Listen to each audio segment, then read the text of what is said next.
Hi, I'm Jennifer from Paper and Ink Arts. We're starting a new video series for our new customers who have lots of questions and can feel easily overwhelmed with all of the information that you need to get started with calligraphy. Today we're going to start with the most basic step to get you started, and that is how to put your nib in a holder. For calligraphy holders, there are two types, straight holder or an oblique holder. When you're loading a straight holder, one of the most common mistakes that people make is to put the nib straight in the middle of the tines. Most of our holders have metal tines in the middle, and people want to put their nibs straight in, just like this.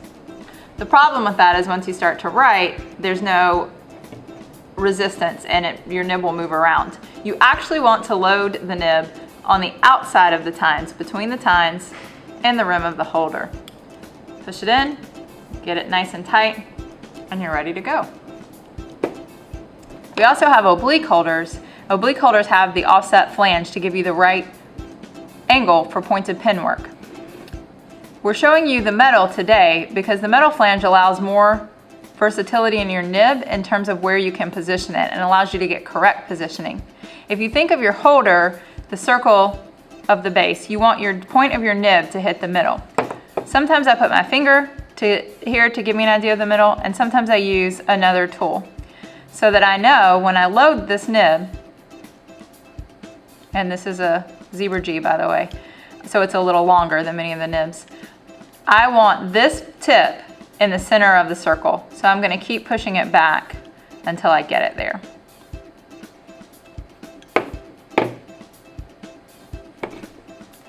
And then I have the right angle. When I have a shorter nib, such as this one, this is the Tachikawa T5, I'm not going to have to push it as far back in the holder. So some of these nibs can also be used successfully with the speedball oblique that has the plastic flange, but the metal flange gives you a tighter hold on the nib itself and the ability to push the nib back further so that it's in the exact right position. Thanks again for tuning in today. We hope you found this information helpful and that you will continue to follow our video series.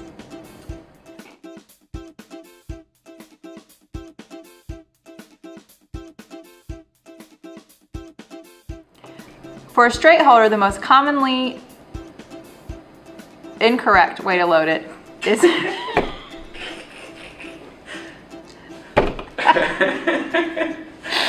sorry, I lost myself there. We'll have to, for the next one, we'll do cue cards. All right, yes. I'll write out a whole script for the whole thing.